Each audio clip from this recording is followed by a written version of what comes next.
Donc, je suis Claude, pilote depuis 25 ans environ, qui a commencé par le pendulaire et puis qui a essayé d'autres machines.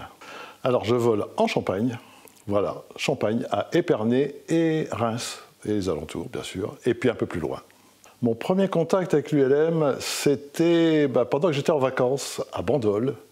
En vacances, je voyais passer un pendulaire, et puis ça m'intriguait, puis j'ai fini par aller voir, et puis faire un baptême, et puis ça m'a plu, j'en ai refait un deuxième. J'ai pris des cours tout de suite, oui, parce qu'en vacances, ça m'occupe, et puis ça m'intéressait, puis on ne peut pas voler tous les jours là-bas au bord de mer, parce que la mer, c'est pas plat, et puis le vent n'est pas toujours dans le bon sens, et puis, enfin bref, et après, c'est quand je suis revenu chez moi en Champagne que j'ai cherché où je pouvais continuer ma formation. Ma première machine que j'ai eue à moi, enfin le premier sur lequel j'ai volé, c'est le Goéland en question, là, qui était une machine particulière sur l'eau.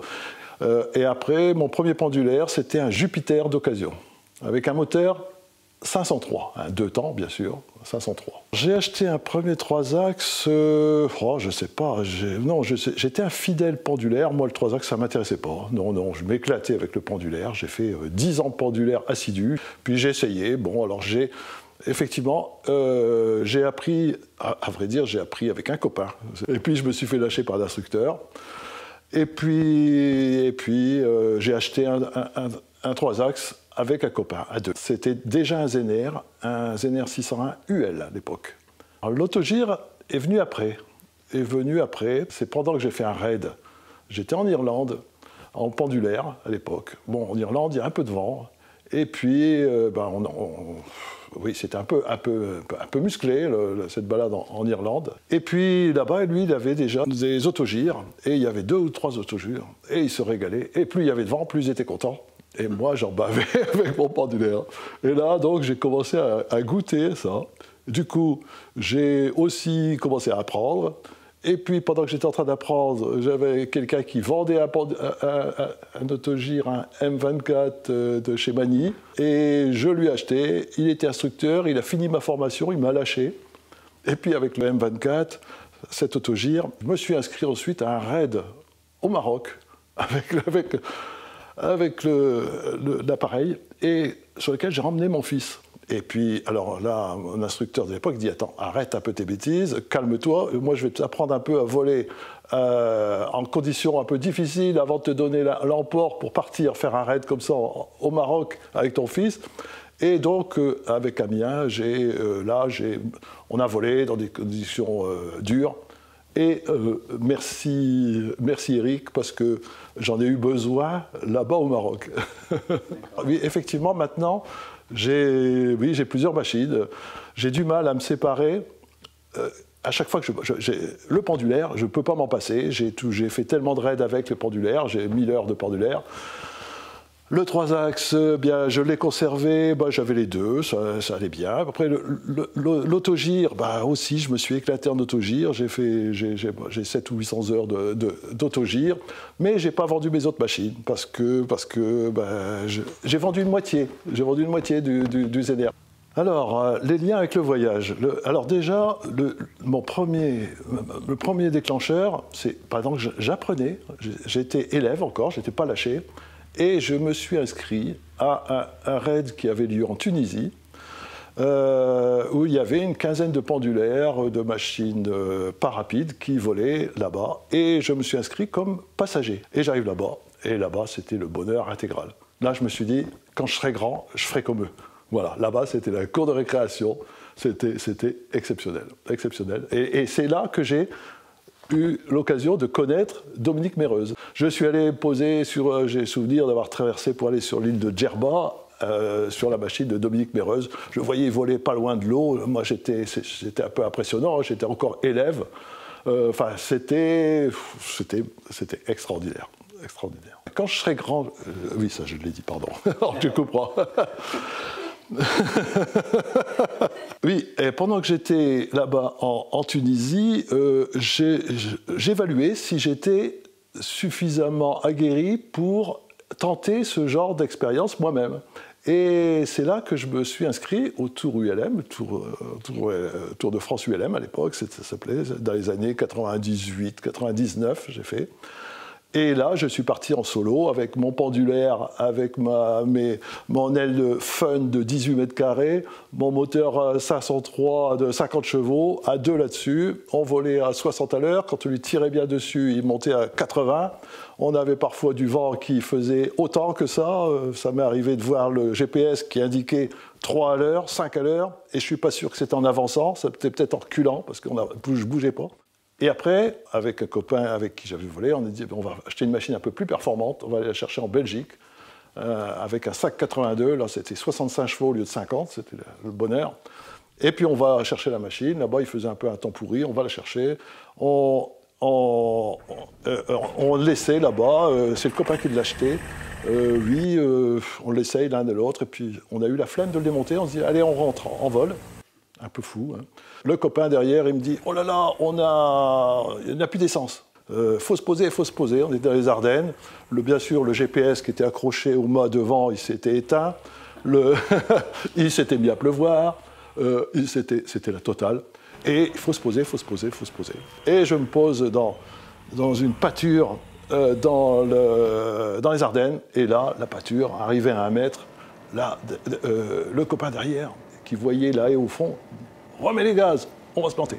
Et j'ai remis les gaz, mais j'ai mal synchronisé. Moi, j'étais dans une situation où me poser coûte que coûte. Toujours est-il qu'on est rentré à 100 à l'heure dans la haie. Et puis, on s'est retrouvés tous les deux par terre. Ça va? Ouais. On parlait tous les deux, on était donc vivants. Ça, c'est le syndrome des 100 heures de vol. 100 heures, on avait fait le Tour de France, on s'était éclaté, on avait vécu du musclé, rien ne pouvait nous arriver. Là, même chose, voilà. Et la leçon a été difficile sur le plan. Enfin, il a fallu avaler, la leçon, qui était un petit peu financièrement, qui était un peu lourde, bien sûr, parce que pas d'assurance casse, pas de quoi que ce soit. Et puis, donc, connerie à deux, on a partagé la 10 €, et puis c'est tout. Et on est reparti en vol, et on était toujours copains, et tout va bien. En quelques mots, c'est difficile, mes voyages en quelques mots, c'est difficile parce que j'ai la chance d'avoir pu faire beaucoup de choses. Je suis un petit peu fou, même pas mal. Et donc, j'ai fait... Alors, par contre, je suis fou, mais je mesure un peu mes limites. Et j'aime bien, moi, être accompagné par des gens qui savent. Donc, je suis parti avec des organisations au Maroc. Souvenir au Maroc d'abord, avec Airflash, le premier. Et puis après, un de mes meilleurs souvenirs, c'est le Madagascar. Madagascar en pendulaire, là, extraordinaire. Là-bas, de voler là-bas, on est pris pour des dieux. Là-bas, on arrive par terre, il y a des gosses partout, c'est extraordinaire. Et là-bas, donc on était à 3 pendulaires. Et on a passé 15 jours de vol, dont des jours, des périodes dans des secteurs inaccessibles en voiture. Je me rappelle, on avait 3 jours en complète autonomie, dont je me souviens du nom de Morambé, où c'est trop du cul du monde, quoi. C'était extraordinaire. Alors du coup, on est allé au froid, aussi encore avec Airflash d'Amiens, au Cercle Polaire. Cercle Polaire, donc là, que des pendulaires, une quinzaine de pendulaires. Et la technique, c'était d'emmener les machines à Kiruna, là-bas, et de là-bas, de revenir en vol. Donc la Suède, toute descente de la Suède, le Danemark, la Hollande, l'Allemagne, la Belgique, et puis on est rentré en France. Irlande, après, oui, Irlande, même chose, beaucoup de vent. Alors, c'est là que j'ai découvert l'autogire. Là aussi, Connemara, je suis allé en Croatie, en faisant le tour, en revenant par l'Autriche, en faisant le tour des Alpes, en fait, en revenant par les Alpes. C'est une année, je suis allé en Roumanie, 2 fois en Roumanie. Le Maroc 2 ou 3 fois en pendulaire, une fois en Manie, une autre fois ouvert, après en Calidus, et en partant aussi d'ici. On est parti à 2 d'Épernay ici, avec chacun notre machine, et c'était l'aventure. Trouver à manger, trouver à dormir, trouver de l'essence, voilà, et tout ça se fait. Je sais, la plus belle, c'est toujours, on me pose toujours la question. Donc j'ai eu la chance de participer. J'ai osé, parce qu'en fait, il suffit d'oser partir avec un aventurier, un vrai, un pur, un dur, Thierry Barbier, qui faisait son tour du monde. Et donc moi, je l'ai rejoint à Montevideo, en Uruguay, et avec lui, j'ai fait un périple donc de l'Uruguay au Brésil. Et retour en Uruguay, et là c'était des aventures, c'était pendant le carnaval de Rio, j'ai survolé Rio, la Corcovade, c'est exceptionnel, extraordinaire. J'ai survolé les chutes d'Iguaçu aussi, là aussi il n'aurait pas fallu qu'on ait une panne moteur parce que je ne serais pas là pour raconter tout ça, mais des aventures. On sait, avec Thierry Barbier, que rien n'arrêtait, on s'est retrouvé dans le circuit des hélicos qui promenaient les touristes là-bas au-dessus des chutes d'Iguaçu. Et là, je vois l'hélico qui arrive en face. Thierry, t'as vu? Oui, oui, oui. Bon, c'est tout, il passe à côté. Et puis, d'un seul coup, on le voit réapparaître à notre droite, à côté, un peu au-dessus, puis il se met devant. Oh là là là! J'ai resserré la ceinture, j'ai dit là, on va prendre une claque, on va se faire secouer. Bon, il venait nous montrer qu'on n'avait rien à faire là. On devait être à 4000 pieds, on était à 1000 pieds. Hein, on était dans leur circuit.